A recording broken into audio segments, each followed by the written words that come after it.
Hello बच्चों, class 10th के हम लोग मैथ पढ़ रहे हैं। मैथ में प्रश्नावली कितना है तो 1.2 है। वास्तविक संख्या चैप्टर है। 5वां क्वेश्चन सोल्व करने जा रहे हैं जो कि मोस्ट वीवीआई क्वेश्चन है।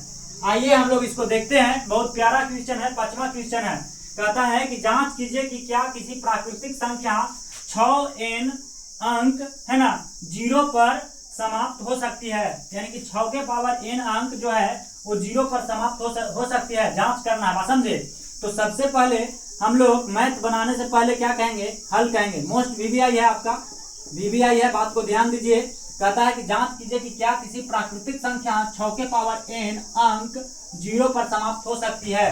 तो यानी कि कभी भी संख्या 0 पर समाप्त तभी हो सकती है जब उसका फैक्टर करने पर यानी गुणनखंड करने पर कम पर एक बार 2 और एक बार 5 आना चाहिए। यानी एक बार 2 आना चाहिए और एक बार 5 आना चाहिए, तभी जाकर वो 0 पर समाप्त होगी। यानी हम कह सकते हैं कि 6 के पावर n यानी कि 6 n जो है प्राकृतिक संख्या है, तो पावर में हम 1 ले सकते हैं, 2 ले सकते हैं, 3 ले सकते हैं, 4 ले सकते हैं। इसी तरह से डॉट डॉट डॉट है ना, यानी कि इसी तरह से आपका जो है 0 पर, यानी हम कह सकते हैं कि 0 पर संख्या कब समाप्त होगी, यानी कि जब उसको फैक्टर करने पर, जब उसको लास्ट अंकों में, इकाई के अंकों में 0 तभी आ सकती है जब उसके गुणनखंड में 2 और 5 होना चाहिए, है ना। 2 और 5 एक बार कम पर तो होना चाहिए, तभी उसके इकाई के अंत में क्या आएगा, 0 आएगा। समझे, वही बात को समझा रहा है।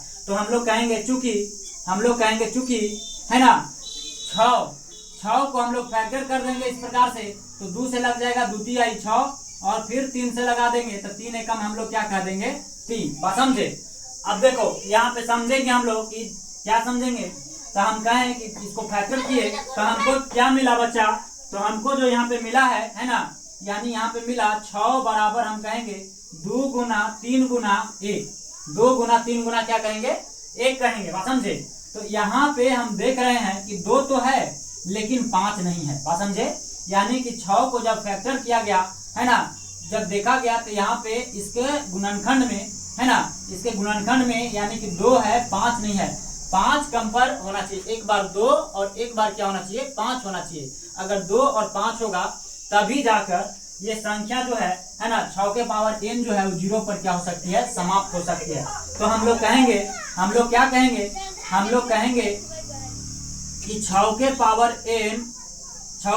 n है ना, 6 के पावर n यानी कह सकते हैं कि 6 का अभाज्य गुणनखंड करने पर, 6 का अभाज्य गुणनखंड करने पर यानी कहेंगे कि 6 का अभाज्य गुणनखंड करने पर 2 के पावर n गुना 5 के पावर m के रूप में